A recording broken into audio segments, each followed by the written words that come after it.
السلام علیکم ورحمۃ اللہ وبرکاتہ۔ کیا حال ہے سب پیاری بہنوں کا؟ اللہ سبحانہ و تعالیٰ آپ کو اور آپ کے سب پیاروں کو صحت اور ایمان کی بہترین حالت میں رکھے۔ نحمدہ و نصلی علی رسولہ الکریم، اما بعد فاعوذ باللہ من الشیطان الرجیم، بسم اللہ الرحمن الرحیم۔ رب اشرح لی صدری ویسر لی امری واحلل عقدۃ من لسانی یفقہوا قولی۔ پیاری بہنوں، آج انشاءاللہ ہم ماہ سفر کے حوالے سے بات کریں گے۔ ماہ سفر کی شرعی حیثیت کیا ہے؟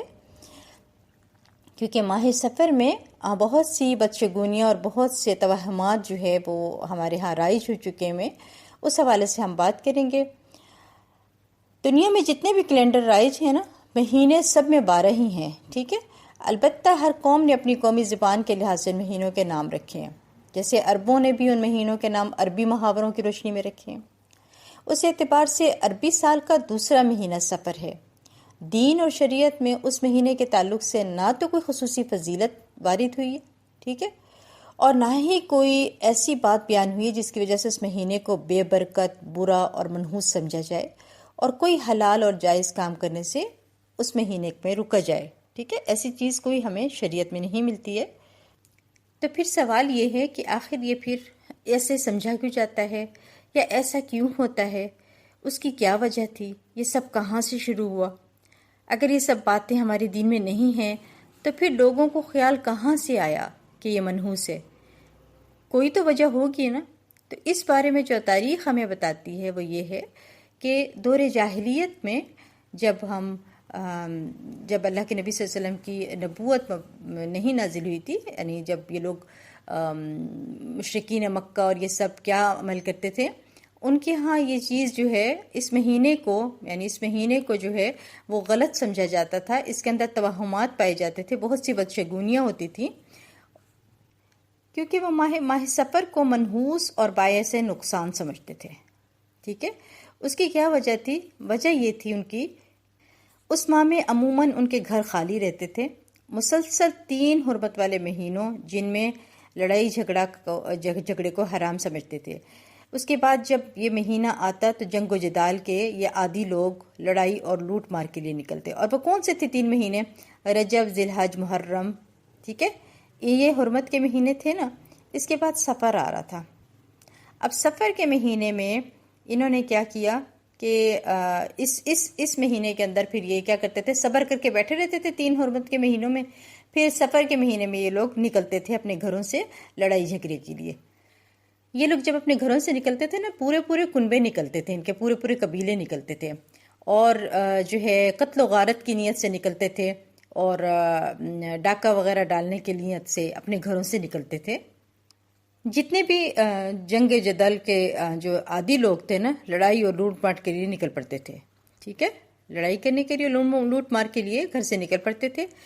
اس سے ان کے نا مکان خالی ہو جاتے تھے، اور جب مکان خالی ہو جاتے تو عرب کہتے ہیں سفر المکان۔ سفر المکان کا مطلب ہے مکانوں کا خالی ہو جانا، ٹھیک ہے۔ اب انہوں نے کیا کیا، یہ تصور کیا اپنے ذہن میں کہ انہوں نے سوچا کہ اس ماہ میں لڑائی جھگڑے ہوتے ہیں، قتل و غارت ہوتی ہے، ٹھیک ہے، اس کی وجہ گھر خالی ہو جاتے ہیں، لہٰذا یہ مہینہ جو ہے منحوس ہے۔ مگر ان کی جو ہے نا عقل ماری جاتی تھی، وہ یہ نہیں سوچتے تھے کہ سب ہمارے عملوں کی وجہ سے ہے۔ جب ہم خود ہی نکلتے ہیں جنگ و جدل کے لیے یا لڑائی کرنے کے لیے، جو بھی ہم گھر سے نکلتے ہیں، تو یہ تو ہم خود نکل رہے ہیں۔ ہم 3 مہینے صبر کر لیتے، پھر اس مہینے میں نکل جاتے ہیں، اور پھر جا کے خوب لڑائی جھگڑے کرتے ہیں، اور سارے کنبے گھر سے نکلتے ہیں، تو یہ تو خود کر رہے ہوتے ہیں نا، اس مہینے کا کیا قصور ہے؟ اور پھر جب وہاں پر چلے جاتے ہیں اور ظاہر لوگ مارے جاتے تھے، اور پھر گھر خالی ہو جاتے تھے، ویران ہو جاتے تھے، گھروں کے گھر خالی ہو جاتے تھے، خاندان کے خاندان مارے جاتے تھے، تو پھر اس صورت میں انہوں نے یہ کہنا شروع کر دی، یہ مہینہ منحوس ہے۔ یہ نہیں دیکھتے تھے کہ ہم غلط ہیں، ہم یہ حرکتیں کرتے ہیں، یہ ہمارے ہی عمل ہیں، اور ہم اس اپنے ہی عملوں کی وجہ سے جو ہے ویران ہوئے ہیں، ہمارے گھر جو ہمارے ہی عملوں کی وجہ سے ہوئے ہیں۔ اس بات کو اس طرح نہیں لیتے تھے، بالکل ان کی عقلیں ماری جاتی تھی، اور وہ یہی سمجھتے تھے کہ نہیں، یہ کام جو ہے یہ اس مہینے کی وجہ سے ہوتا ہے۔ ہمارے ہاں بھی یہی کچھ ہوتا ہے، اسی طرح سے ہمارے اس مہینے کو جو ہے وہ غلط سمجھا جاتا ہے، بدشگونیاں اس کے اندر کی سمجھی جاتی ہیں۔ پتہ نہیں، مطلب بہت حیرت ہوتی ہے کہ کیسا ہمارا سال شروع ہوتا ہے۔ اسلامی سال شروع ہوتے ہی پہلا مہینہ جو ہے وہ ہم غم شروع کر دیتے ہیں اس مہینے میں، پہلا محرم کا مہینہ شروع ہوتا ہے، پہلا سال کا پہلا مہینہ، اس کے اندر ہم غم کرنا شروع کر دیتے ہیں، اور جب دوسرا مہینہ شروع ہوتے ہیں تو اس میں انہیں حسد سمجھتے ہیں. ایسا لگتا ہے جیسے ہماری بھی انہی کی طرح عقلیں ماری جا رہی ہیں، ہم نے کچھ زیادہ بڑھا لی ہیں ان باتوں کو. کچھ لوگ کہتے ہیں کہ اس کے اندر، اس مہینے کے اندر 365 آٹے کی گولیاں بنا لیں اور اس کو وار کر دریا میں ڈال دیں، اور کہتے ہیں کہ 365 لیمو لے لو اور ہر دن اس کو سر پر وار کر پانی میں ڈال دو. عجیب و غریب باتیں کرتے ہیں. ان کا یہ خیال ہے، آج کی ہماری اس قوم کا یہ خیال ہے کہ اس طرح سے ہم اپنی بلائیں جو ہیں وہ اپنی اتار پھینکتے ہیں اور اس مہینے کو نحوست سمجھتے ہیں. یاد رکھیے گا، نحوست اور بدشگونی کو کسی مہینے سے جوڑ کر دیکھا جانا غیر شرعی اور بے بنیاد باتیں ہیں، اس کی کوئی دلیل نہیں ہے. ٹھیک ہے، نفع اور نقصان اللہ کے ہاتھ میں ہے، ان مہینوں میں کچھ نہیں ہے، ان دنوں میں کچھ نہیں. برائی اور نحوست اگر ہے تو وہ خود برائی کے کرنے والے میں ہے. بس جو وقت بھی کوئی بندہ مومن اللہ اور رسول صلی اللہ علیہ وسلم کی اطاعت میں گزار دے وہ اس کے حق میں مبارک ہے، اور جب گناہ کا ارتکاب اور اللہ تعالیٰ کی نافرمانی کرے گا وہی وقت اس شخص کے حق میں منحوس ہے، خواہ کسی ماہ میں ہو، وہ کسی مہینے میں بھی ہو. ٹھیک ہے، آپ کے اعمال اگر اچھے ہیں تو یقینی طور پر اچھائیاں آئیں گی، اگر آپ کے اعمال خراب ہیں تو بربادی لازم ہے. اس سفر کو، یعنی اس کو سفر یا کسی مہینے سے جوڑنا انتہائی غلط ہے. ارشاد باری تعالیٰ، اللہ سبحانہ وتعالیٰ سورۃ التغابن آیت نمبر 11 میں فرماتے ہیں، کوئی مصیبت اللہ کی اجازت کے بغیر نہیں پہنچ سکتی. اس آیت سے کیا پتہ چلتا ہے؟ آدمی کو جو بھی دکھ اور پریشانی لاحق ہوتی ہے اللہ کے حکم اور اس کی مشیت سے ہی لاحق ہوتی ہے. اس میں کسی زمانے کا کوئی دخل نہیں، نہ کسی سال کا، نہ کسی ماہ کا، نہ کسی دن کا. یہی عقیدہ توحید ہے. اگر نقصان کسی کو پہنچنا ہے تو وہ ضرور پہنچ کر رہے گا، خواہ وہ رمضان کا مہینہ ہو یا سفر کا، یا ربیع الاول کا ہو یا محرم کا. قدرت الہی پر کسی دن رات کا کوئی بس نہیں چلتا ہے. اللہ سبحانہ وتعالیٰ کی قدرت کے آگے کسی مہینے کا کوئی بس نہیں چلتا. مگر پھر بھی ہم لوگ جو ہے انہی کی طرح، جاہل لوگوں کی طرح، جاہلیت کے دور کی طرح ہم بھی ایسی باتیں ہی کرتے ہیں، ہم بھی یہی کچھ کہتے ہیں. ٹھیک ہے، کہ یہ مہینہ منحوس ہے، یہ اس مہینے میں بدشگون یا اس مہینے میں بلائیں نازل ہوتی ہیں، اور یہ اس کو برا بھلا کہنا یا زمانے کو برا بھلا کہنا، یہ سب کچھ جو ہے غلط ہے. حدیث قدسی ہے، صحابی رسول حضرت ابو ہریرہ رضی اللہ عنہ نبی کریم صلی اللہ علیہ وسلم سے روایت کرتے ہیں، اللہ عز و جل فرماتا ہے، آدم کا بیٹا مجھے تکلیف پہنچاتا ہے، وہ زمانہ کو گالی دیتا ہے حالانکہ میں زمانہ ہوں. یعنی اللہ سبحانہ تعالیٰ فرماتے ہیں کہ زمانہ میں خود ہوں، میرے ہاتھ میں حکم ہے، میں ہی دن اور رات کو بدلتا ہوں. یہ صحیح بخاری کی حدیث ہے، حدیث نمبر 4826 ہے، اور صحیح مسلم کی حدیث ہے، حدیث نمبر ہے 22046. ٹھیک ہے، اس سے کیا پتہ چلتا ہے کہ دن اور رات کو اللہ تعالیٰ نے پیدا کیا ہے، اس میں کسی کو عیب دار ٹھہرانا خالق و مالک کی کارگری میں عیب لگانا ہے. کتنی بڑی گناہ کی بات ہے. اور پھر یہ کہنا کہ اس ماہ میں نحوست ہے، نحوستیں یا بلائیں نازل ہوتی ہیں، یہ سب کچھ بے بنیاد باتیں ہیں. اگر آپ نحوست کی بات کرتے ہیں نا تو سب سے بڑی نحوست تو گناہوں کی نحوست ہے، اللہ کی نافرمانی کی نحوست ہے. جس جگہ پر ہم نماز نہیں پڑھتے ہیں، یعنی جس جگہ پر نماز نہ پڑھی جائے وہ جگہ منحوس ہے.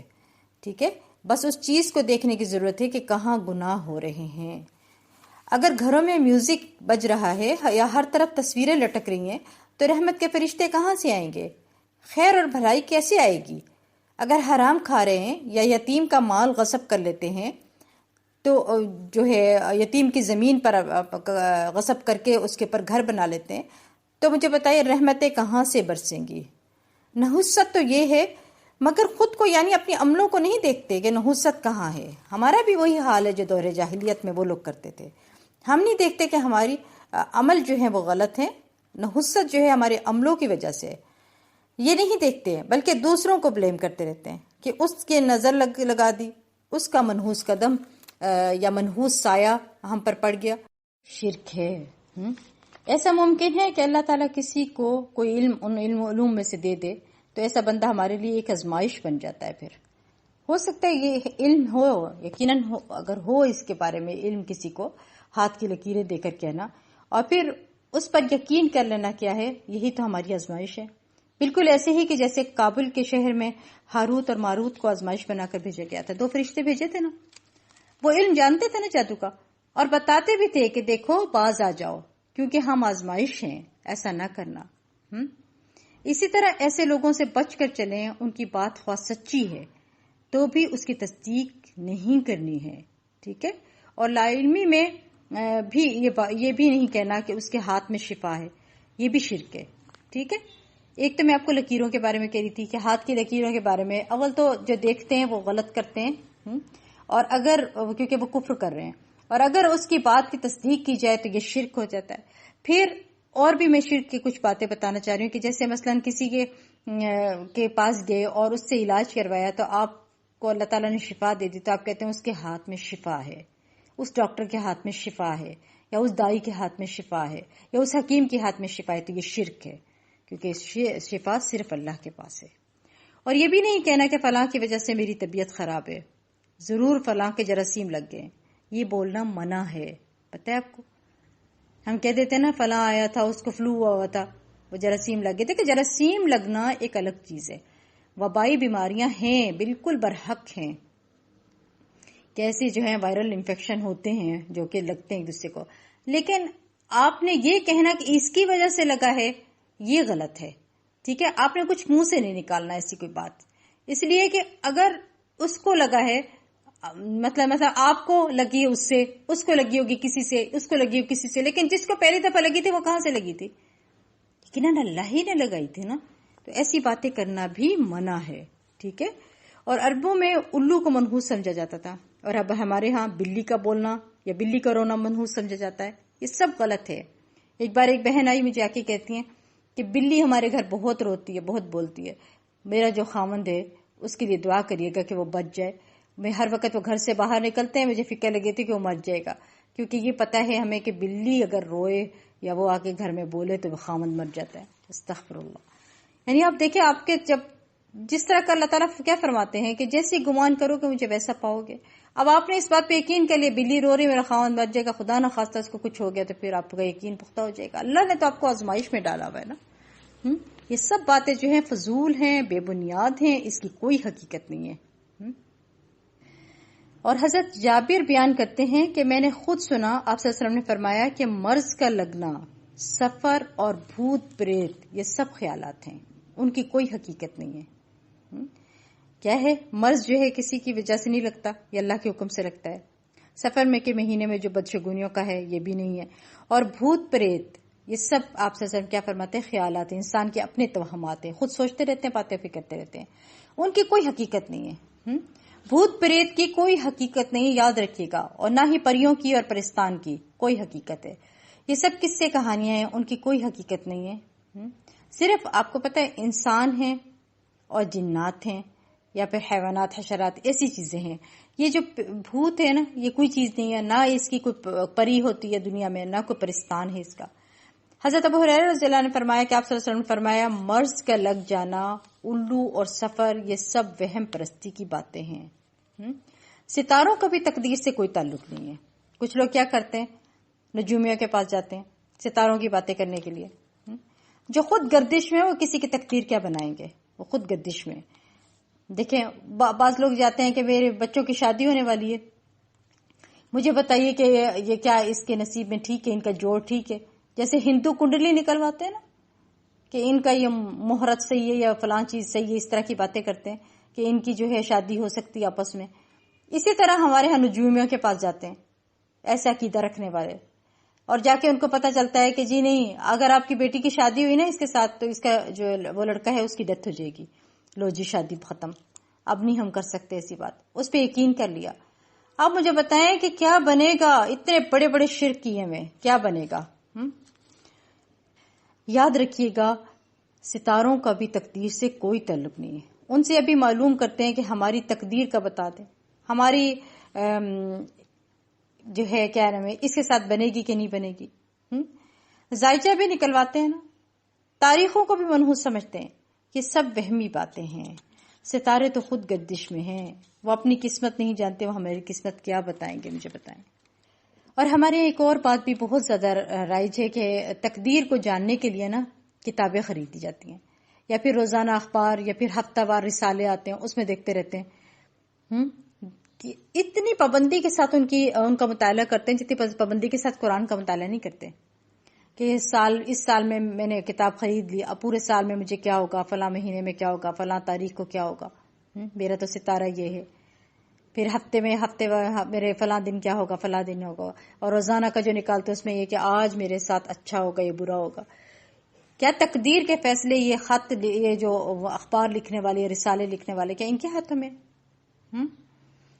پھر کتنی بڑی جو ہے گمراہی کی باتیں ہیں، کیونکہ اس کے اندر دیکھ کر روزانہ دیکھ کر اپنی تقدیر پر خوش یا غمگین ہوتے رہتے ہیں. یہ سب بے حقیقت باتیں ہیں. بہت سے ممالک میں 13 کے ہندسے کو منحوس سمجھا جاتا ہے. بلڈنگ یعنی جو بلڈنگ بناتے ہیں نا، بڑی بڑی بلڈنگز ہوتی ہیں، 13واں فلور نہیں لکھا ہوتا. اس کے اندر اگر لفٹ میں چلے جائیں نا، 13ویں فلور کے بٹن ہی نہیں ہوتا. یعنی لفٹ میں بٹن لگاتے ہی نمبر ہی نہیں لگاتے. نام نہ رکھنے سے کیا ہوگا مجھے بتائیے. 13 تو 13 ہی ہے، وہ بے شک نہ مانے، وہ 13 کے اوپر 14 لکھ دیتے ہیں، ہے تو 13 ہی نا. مگر ہم سب ان توہمات میں کیوں پڑے ہیں جبکہ آپ صلی اللہ علیہ وسلم نے واضح الفاظ میں فرمایا ولا سفر کی کوئی حقیقت نہیں ہے. اس کے باوجود ہمارے معاشرے میں یہ سب رائج ہے.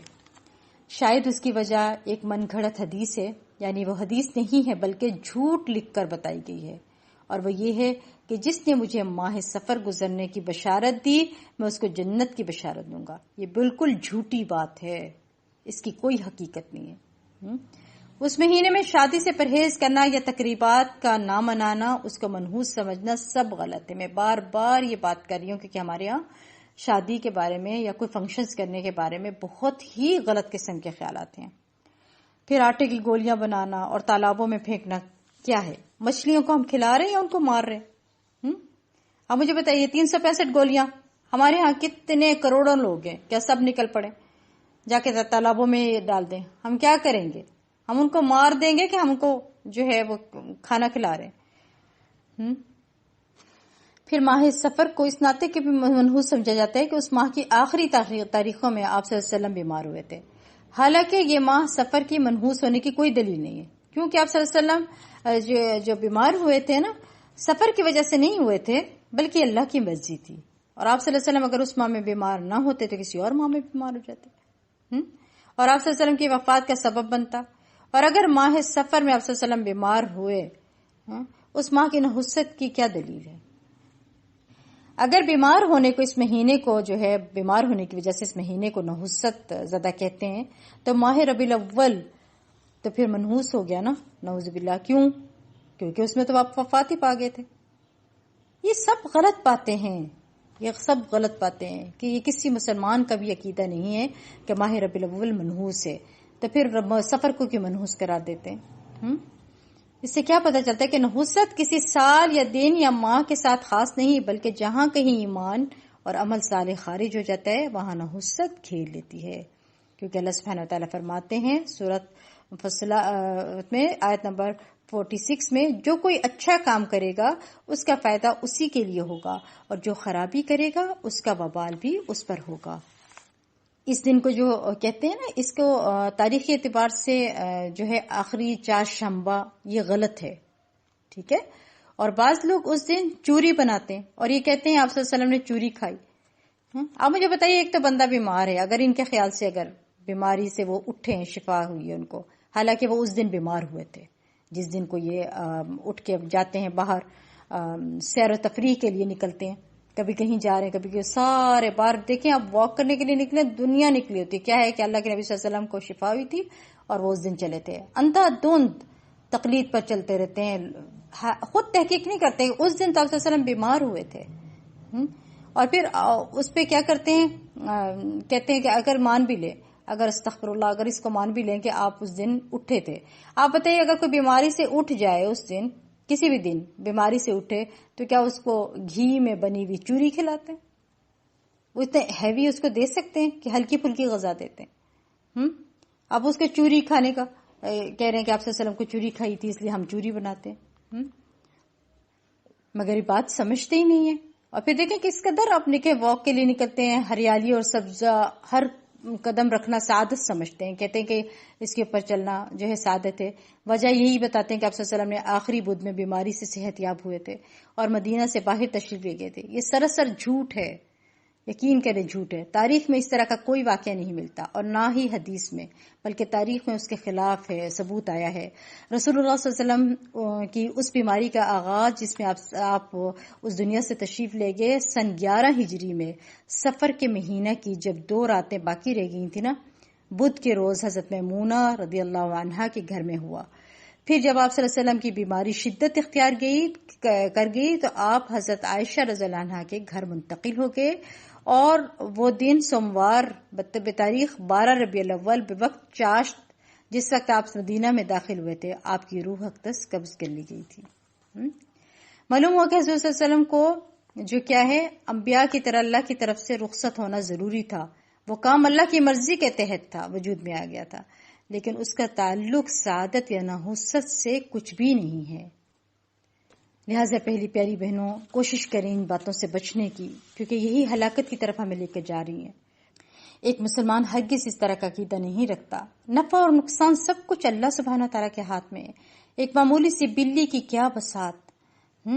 مذہب اسلام ہمارا جو ہے اسے جاہلیت کے اس عقیدے کو تسلیم نہیں کرتا، بلکہ آپ صلی اللہ علیہ وسلم نے اس قسم کے نظریہ پر عقیدہ کو شرک قرار دیا ہے۔ ارشاد نبوی کیا ہے؟ الطیر شرک، الطیر شرک، بدشگونی شرک ہے، بدشگونی شرک ہے۔ سنن ابو داؤد حدیث نمبر 2910 ہے، ترمذی کی حدیث نمبر 1614 ہے۔ ہمارے یہاں ایک پرندہ ہے جس کا نام ہے الو رکھ دیا گیا۔ اس پرندے کے بارے میں مشرکین مکہ یہاں یہ عقیدہ پایا جاتا تھا کہ جس آدمی کو قتل کیا جاتا ہے نا، اس کی روح الو کے اندر حلول کر جاتی ہے اور اپنے انتقام لینے کے لیے رات کو نکلتی ہے، اور جب تک اس کا انتقام پورا نہ ہو جائے وہ روح جو ہے الو بن کر راتوں کو گھومتی ہے۔ عرب جو ہے نا اس قسم کے باطل عقیدے کی وجہ سے جو ہے وہ الو کو مضنوط سمجھتے تھے، اور ہمارے ہاں کتنی چیزیں بنا لی گئی ہیں۔ وہ صرف الو کو سمجھتے تھے، ہم نے پتہ نہیں کتنی چیزیں بنا لی ہیں جن کو منحوس قرار دے دیا ہم نے۔ پیاری بہنوں یہ سب جو ہیں غلط باتیں ہیں، غلط عقیدے ہیں، ان باتوں سے بچنا چاہیے۔ ہمارے ہاں بہت سی اور بھی باتیں ہیں جو کہ کی جاتی ہیں ان مہینے کے اندر، جیسے کسی نے 30 مرتبہ سورۃ اخلاص کا ورد کیا اس عقیدے سے کہ یہ ہمیں اس ماہ میں نازل ہونے والی بلا سے نجات دلائے گا، تو یہ غلط ہے۔ یہ سب کچھ جو ہے غلط ہے، ایسے کام نہیں کرنے چاہیے۔ اور سفر کی آخری بدھ کو جیسے میں نے آپ کو بتایا غلط ہے اس کو یہ سمجھنا کہ بدشگونی ہے اس دن، یا پھر اس دن روزہ رکھنا اور شام کو حلوہ کچوری پکانا رائج ہے۔ اس روزے کو جو ہے کچوری روزہ نام دیا جاتا ہے۔ یہ کام دین میں نئی ایجاد ہے اور سراسر بدعت ہے۔ پاکستان کے بعض علاقوں میں آخری بدھ کو خیرات کرنے کا ایک خاص طریقہ رائج ہے۔ اسے پشتو میں کیا کہتے ہیں؟ چوری کی رسم کہتے ہیں، جیسے میں نے آپ کو بتایا چوری کہلاتے ہیں۔ یہ سب کچھ کیا ہے؟ یہ غلط ہے، ہمیں ان سے بچنا ہے۔ حضرت عائشہ رضی اللہ عنہا نے آپ صلی اللہ علیہ وسلم کی صحت یابی پہ ایسا کیا تھا، اس بات کی دین میں کوئی حقیقت نہیں ہے۔ جب نبی صلی اللہ علیہ وسلم سفر کی آخری بدھ میں بیمار تھے تو صحت یابی کا سوال ہی پیدا نہیں ہوتا، لہٰذا یہ بات جھوٹ ہے، اور چوری کا جو بنانے کا عمل ہے یہ بھی بدعت ہے، ٹھیک ہے، یہ غلط کام ہے۔ اور بعض مقامات پر لوگوں کا یہ عقیدہ ہے کہ سفر کے آخری بدھ کے آسمان سے 3,20,000 بلائیں نازل ہوتی ہیں، تو یہ بھی سب غلط ہے۔ ان بلاؤں سے بچنے کے لیے مخصوص قسم کی 4 رکعت نماز نفل ادا کی جاتی ہے، پتہ ہے آپ کو؟ یہ بھی کرتے ہیں۔ اس کا طریقہ پتہ ہے کیا ہے؟ وہ کیا کرتے ہیں؟ نماز ایک سلام سے پڑھتے ہیں، اور ہر رکعت میں ایک دفعہ سورۃ فاتحہ، 17 مرتبہ سورۃ کوثر، 15 مرتبہ سورۃ اخلاص اور ایک مرتبہ معوذتین پڑھی جاتی ہے۔ پھر سلام پھیر کر مخصوص دعا کی جاتی ہے، اس میں 360 مرتبہ اللہ غالب علی امرہ ولکن اکثر الناس لا یعلمون پڑھا جاتا ہے، اور سبحان ربک رب العزت عما یصفون وسلام علی المرسلین الحمدللہ رب العالمین کے ذریعے دعا ختم کی جاتی ہے۔ اس کے بعد فقراء و مساکین میں روٹی تقسیم کی جاتی ہے۔ 3,20,000 بلاؤں کا عقیدہ، اور یہ مخصوص نماز دین میں اپنی طرف سے ایجاد ہے۔ پیاری بہنیں کوشش کریں ان چیزوں سے بچنے کے لیے۔ یہ سب کچھ جو ہے بدعت ہے اور گمراہی ہے، اور ہر گمراہی کا ٹھکانہ کیا ہے؟ جہنم ہے۔ ہم سب مسلمانوں کو معلوم ہونا چاہیے اسلام میں کوئی دن اور کوئی تاریخ و مہینہ منحوس نہیں ہے، اور نہ ہی نبی اکرم صلی اللہ علیہ وسلم سے اس ماہ سفر میں مخصوص عبادات انجام دینے اور مصائب سے بچنے کا کوئی مخصوص ذکر ملتا ہے۔ آپ صلی اللہ علیہ وسلم نے ہمیں بتلایا کہ ماہ سفر میں کوئی نحوست نہیں ہے، تو ہم نے اس بات کو ماننا ہے۔ حضرت ابو ہریرہ رضی اللہ عنہ سے مروی ہے کہ رسول اللہ صلی اللہ علیہ وسلم نے کیا فرمایا کہ مرض کا متعدی ہونا، یعنی اللہ کے حکم کے بغیر کوئی مرض کسی کو دوسرے کو نہیں لگتا، اور نہ بدفعلی لینا درست ہے، اور نہ ہی سفر کا مہینہ منحوس ہے۔ ٹھیک ہے، تو کوشش کیا کرنی ہے، ان چیزوں سے ہم نے بچنا ہے انشاءاللہ، تاکہ ہم گمراہی سے بچ جائیں۔ اور آپ کو پتہ ہے اتنی جو ہے خوفناک باتیں ہیں کہ اس کی سزا کیا ہے۔ سب سے بڑی بات ہے کہ شرک ہے، شرک کی سزا کی آپ کو معلوم ہے۔ پھر اللہ سبحانہ وتعالیٰ یہ بھی فرماتے ہیں کہ وما اصابکم من مصیبت فیما کسبت ایدیکم، سورۃ الشورى آیت نمبر 30 میں اللہ فرماتے ہیں، اور تمہیں جو مصیبت لاحق ہوتی ہے نا وہ اپنی ہی کرتوت کا نتیجہ ہے، اس لیے مصیبت سے اگر بچنا ہے تو اپنے اعمال کی اصلاح کرنی ہے، گناہوں سے توبہ کرنی ہے، اور اللہ کی خالص عبادت کرنی ہے۔ بہنوں، جتنا کچھ میں نے آپ کو بتایا ہے قرآن و حدیث کی روشنی میں، یہ سب حق ہے، یہ سب سچ ہے، اور اس طرح کے توہمات میں پڑھنا جس کی کوئی دلیل نہیں ہے، کبھی آپ نے کسی قرآن و حدیث میں نہیں پڑھا ہے، ان باتوں کے اوپر عمل نہ کریں۔ کوشش کریں اب تک جو غلطیاں ہم سے ہو گئی ہیں وہ ہم جو ہے اس کے لیے اللہ سے توبہ کریں، اور اس اپنے عقیدے کو درست کر لیجئے اور مضبوط کر لیں، کیونکہ خوشی اور غم، نفع اور نقصان سب اللہ کے ہاتھ میں ہے۔ اللہ تعالیٰ قرآن میں فرماتے ہیں کہ قُل لَن يُصِيبَنَا إِلَّا مَا كَتَبَ اللَّهُ لَنَا، آپ کہہ دیجئے کہ ہمیں کوئی برائی یا بھلائی ہرگز نہیں پہنچتی مگر صرف وہی جو اللہ نے ہمارے مقدر میں لکھ دی ہے، وہی ہمارا مولا ہے۔ آپ دیکھیں طوطے سے بھی فال نکلوانا، یہ بھی تو غلط طریقہ ہے نا، طوطے سے فال نکلوانا۔ کوئی جا کے طوطے والے سے پوچھے کہ فال نکال کے بتائیں کہ طوطے والا جو ہے، جو طوطے کا مالک ہے، اس کی تقدیر کب بدلے گی؟ سوچیں ذرا، وہ تو ساری عمر سڑک پہ بیٹھا رہ گیا نا۔ یاد رکھیے گا میری پیاری بہنوں، یہ مہینے، یہ دن آپ کا کچھ بھی نہیں بگاڑ سکتے، بشرطے کہ آپ کے اعمال درست ہوں۔ دعا کرتے ہیں اللہ رب العالمین سے، دعا ہے کہ وہ ہمیں ایسے برے عقیدوں اور بدعات سے محفوظ فرمائے جس سے ہمارے ایمان پر ضرب پڑتی ہو، ایسے عقیدوں سے بچائے جسے لوگوں نے گھڑ لیے ہوں، پاک و صاف نگینے کی طرح ہمارا ایمان ہو جائے۔ یا اللہ، اللہ تعالیٰ ہمیں ہر قسم کے شرک سے محفوظ فرمائے، ہمارے عقائد کی اصلاح فرمائے اور سچا مومن بنائے، آمین۔ پیاری بہنوں، یاد رکھیے گا نبی صلی اللہ علیہ وسلم نے جن کاموں سے روکا اور منع کیا ان سے باز رہنا ہے۔ سب سے پہلے سب سے بڑے گناہ شرک سے بچیں، پھر دوسرے بڑے بڑے اور مہلک گناہوں سے بھی دور رہیں، یہاں تک کہ چھوٹے چھوٹے گناہ اور مکروہ کاموں سے بھی اجتناب کریں۔ ایک مسلمان کی اپنے نبی صلی اللہ علیہ وسلم سے جس قدر محبت ہوگی اسی بھی قدر اس کا ایمان زیادہ ہوگا، اور جب اس کا ایمان زیادہ ہوگا تو اللہ تعالیٰ نیک اعمال کو اس کے نزدیک محبوب بنا دے گا، اور کفر اور فسق اور گناہوں کے کاموں کو اس کے نزدیک سے دور کر دے گا، ناپسندیدہ بنا دے گا، اس کو پھر یہ باتیں کبھی اچھی نہیں لگیں گی۔ ٹھیک ہے، اللہ سبحانہ وتعالیٰ سے دعا ہے اللہ ہماری بھی اصلاح فرما دے، اور ہمارے بچوں کی بھی اصلاح فرما دے، ہمارے سب پیاروں کی اصلاح فرما دے، کل امت کی اصلاح فرما دے۔ رب العالمین ہمیں شرک سے محفوظ رکھے، آمین ثم آمین۔ مجھے امید ہے میری پیاری بہنوں کو بات جو ہے وہ کلیئر ہو گئی ہوگی، اور جو کوئی توہمات کا شکار تھے وہ کوشش کریں گے ان توہمات کو چھوڑ دیں اور اللہ سے توبہ کر لیں۔ اللہ سبحانہ وتعالیٰ ان کو جو ہے ضرور اللہ تعالیٰ مغفرت کرے گا۔ اللہ تعالیٰ تو چاہتا ہے کہ میری طرف آئے، اپنے گناہوں کو چھوڑے اور میری طرف رجوع کرے، میں اس کو معاف کر دوں۔ تو ضرور اللہ سبحانہ تعالیٰ کے آگے توبہ کر کے اپنی پچھلی ساری کوتاہیوں پر اللہ سے توبہ کر کے اللہ سے معافی مانگ لیں، اور اللہ سبحانہ تعالیٰ جو ہے وہ قبول کرنے والی ذات ہے، اور اللہ ہماری اصلاح فرما دے۔ اور جیسا کہ میں نے آپ کو بتایا کہ حدیث کے بارے میں کہ آپ صلی اللہ علیہ وسلم نے فرمایا ہے کہ کفارہ یہ ہے کہ آپ دعا پڑھیں، اللہم لا خیر الا خیرک ولا طیر الا طیرک ولا الہ غیرک۔ تو یہ والی دعا بھی آپ لوگوں نے پڑھنی ہے انشاءاللہ۔ اپنے اللہ سے دعا مانگتے ہیں کہ اللہ سبحانہ وتعالیٰ ہماری اصلاح فرما دے، اللہ تعالیٰ ہمیں درست سمت کی طرف جو ہے رہنمائی فرمائے، آمین ثم آمین۔ سبحانک اللہم بحمدک اشہد ان لا الہ الا انت استغفرک واتوب الیک۔ السلام علیکم ورحمۃ اللہ وبرکاتہ۔